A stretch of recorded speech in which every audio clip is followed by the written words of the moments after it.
Hello, ребята, с вами Залман и добро пожаловать на канал Hunter Zone. Сегодня у нас второй день выживания. Ну, по сути, это тот же самый день.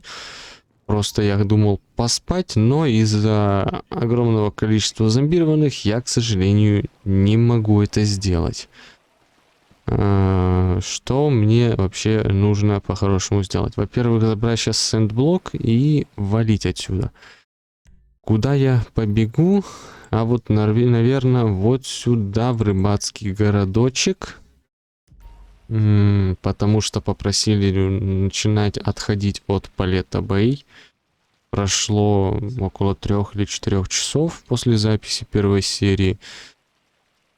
Соответственно, лагерь там почти закончен. Сейчас делают его окрестности. И будут перемещаться на этот городок.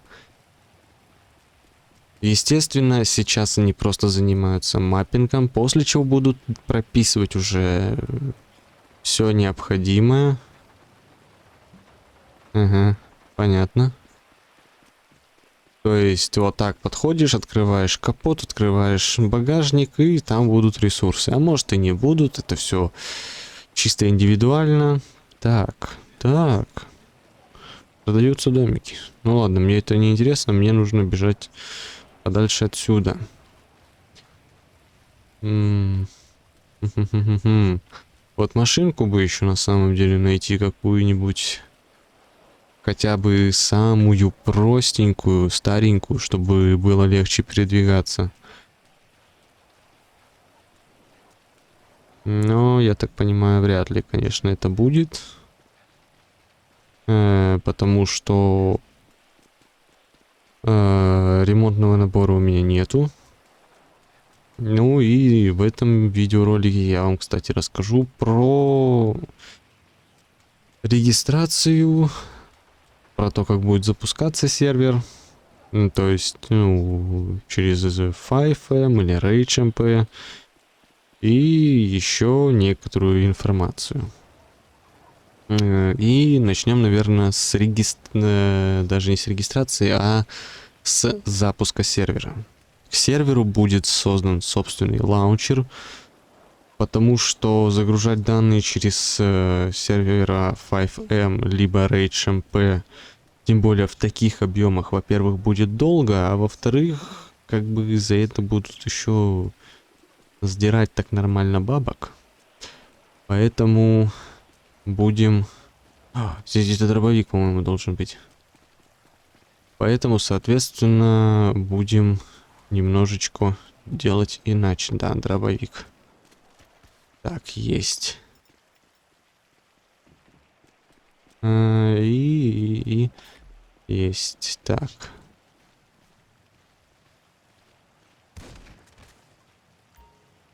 Только хедшот их убьет с первого раза. Так, ладно, погнали в это здание. Входим внутрь. Здесь будет, ё-моё, рыбацкая деревня. Понятно. Накрыл чью-то ферму. Так, здесь интерактива нету никакого, но, в принципе, я бы, если честно, сделал бы себе здесь какую-нибудь лабораторию. Ну, единственное, конечно, вот эти вот кустики я бы убрал. Или как декор оставить, ну, это уже решат как бы администраторы и модеры. Как бы ладно. Наверное, это все надо будет заблюрить. А ладно, посмотрим. Короче, запускаться будет игра с лаунчера. Лаунчер будет открыт за, по-моему, 3 или 4 дня до открытия сервера, чтобы все успели скачать кэш нормально, чтобы сервер не перегружался от одновременной подачи. Будет открыто сразу 4 сервера по 5000 игроков. Почему именно такой размах? Во-первых, получилось, нашли способ, который, помогает более-менее синхронизировать игроков, так как зомби будут у всех одни и те же. Пинговать игроки будут только между собой. И, соответственно, будет очень большая карта с разными местами спавна. Но об этом чуть позже. Так, выходим отсюда тогда нафиг. Так, идем, проверяем дробовик, появился он или нет. Та-та-та-та-та. Угу. Не трескался. Понятно. Ладно, тогда уходим. Просто уходим отсюда. Ладно, пойдем. А, тут скала. Я тут не подымусь. Так, ладно, спрячь пока дробовик. Получается, после входа в лаунчер у вас будет выбор между 4 серверами. Каждый сервер по 5000 человек. Окно регистрации в принципе стандартное. Там вам нужно будет указать только почту, пароль и все. Никнейм или логин указывать, по-моему, не нужно будет. Либо логин надо будет указать. И потом при создании персонажа вам нужно будет уже указать имя, фамилию вашего персонажа и выбрать подразделение. Либо фракцию, в которой вы будете. Их мне пока не говорят, сколько будет, но я точно знаю, что будут военные, будут обычные выжившие, будут бандиты, будут ученые. И то есть для каждой фракции будет отведено место. Карта у нас большая. Кто смотрел на ютубе Map Экспансия, по-моему, или что-то такое, версия 9, поймет, про какую карту я говорю. У каждой фракции, в принципе, интерактив похожий, возможности похожие, но сюжет у каждого разный. И, соответственно, для каждой фракции вступительный ролик нужно будет писать отдельно. Просто, чтобы вы понимали, это будет кропотливая работа, и я вызвался ее делать, потому что модеры, владельцы так как бы нагружены да нельзя. И надо как-то помогать друг другу. Не просто ж мне вот сидеть и тестировать механики, баги и так далее. Как бы вот. Так, здесь у нас что? Здесь у нас...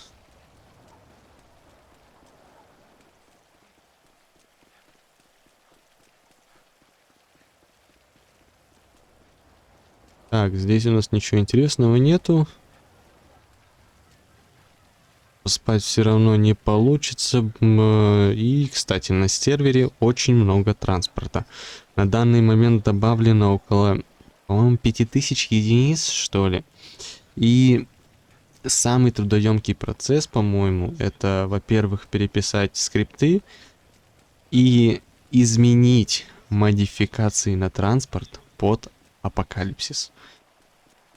То есть в магазине вы будете покупать оригинальные автомобили, либо находить, либо что-то еще там. И потом можно будет их модифицировать под зомби-апокалипсис. Но давайте начнем, наверное, с поиска автомобилей. Что я решил резко так перескочить. С поиска автомобилей.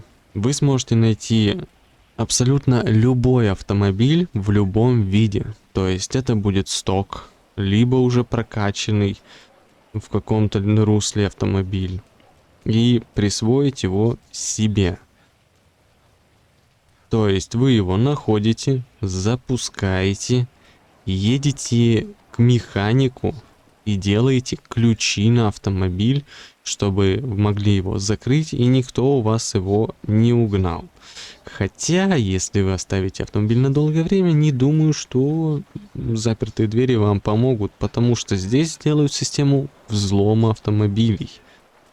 То есть кто угодно сможет вне зеленой зоны подойти, вскрыть ваш автомобиль и уехать на нем, соответственно, присвоив его себе. В этом, как бы поэтому и сервер является hard-RP-шкой, потому что здесь не будет никаких поблажек абсолютно никому. Потом магазин. Автомобили можно будет приобрести в магазине, но будьте внимательны, автомобили будут разделены по классам и по поселениям. То есть, допустим, в одном поселении вы сможете купить один транспорт, в другом поселении второй. То есть разный транспорт в разных деревнях. И также он будет разделен по фракциям. Например, если вы будете обычным выжившим и, допустим, заспавнитесь в Палетто Бэй, вы будете, естественно, выполнять сюжетные задания, у вас будет подниматься уровень, и по сюжету вам выдадут обычный автомобиль, который вы в дальнейшем сможете прокачать, либо выставить на аукцион среди игроков, где его заберут, либо же отдать в деревню за какой-то гонорар вместо денежной валюты. Нет, стоп. Эту информацию мне нельзя пока раскрывать. Это будет в секрете. Ну, я думаю, вы уже поняли, что здесь будут не доллары, не рубли, кое-что другое. И получается, третий способ получения автомобиля — это его крафт. То есть вы сможете крафтить автомобиль. Так, ну нафиг, оббегаю их, пока без патронов, не хочу к ним лезть. Автомобиль закрафтить. Естественно, вы это сможете сделать не просто. Взяли, нашли какие-то детали и закрафтили. Нет, для этого вам надо будет еще найти чертежи. Либо же купить, либо они будут в награде. Даже не так, давайте переформулирую. Закрафтить автомобиль можно с помощью чертежей. Чертежи можно получить либо, первый способ, найти, он самый трудный. Второе, получить в награду по заданию. Степень трудности средняя. Третий способ — купить. Он на самом деле тоже один из сложных, потому что чтобы купить какой-либо транспорт, чертеж, транспорт, нужно будет как минимум, как вам объяснить, заработать репутацию. Репутация будет играть у вас как ранг, но обычно как происходит? На все деревни есть одна общая репутация, один уровень и так далее. На нашем же сервере вас не узнают просто так. Ваша репутация будет расти только в одном поселении. И, если честно, пока мы хотим все-таки сделать сервер с видом от первого лица, потому что это более динамично. Но сделаем возможность для тех, кто все-таки хочет играть от третьего лица в настройках. То есть стандартно будет стоять первое лицо, вы заходите в настройки и меняете. Помимо этого, по умолчанию будет выключен прицел. То есть, чтобы вы понимали, вот этой вот точки не будет. Соответственно, сами понимаете, от первого лица вот так и пошел. И вообще кайф. Все хорошо видно, все прекрасно. и так далее. Так. Худы будут скрыты, кроме жизненных показателей. А, они ж с горы могут сюда залезть. Ладно. Будут у вас только жизненные показатели, то есть ХП, голод, еда, стамина. И вместо мини-карты у вас будет компас. Счетчика патронов точно так же не будет, потому что в реальности у вас же нет нигде счетчика патронов. Вы их считаете сами. То есть перезарядили оружие и сами считаете патроны. Ну, либо если не хотите считать, стреляйте до упора, пока не услышите характерный звук затвора. На этом, я думаю, эту серию закончим. В принципе, мы приближаемся к Сэнди Шорс, кстати, к лагерю байкеров.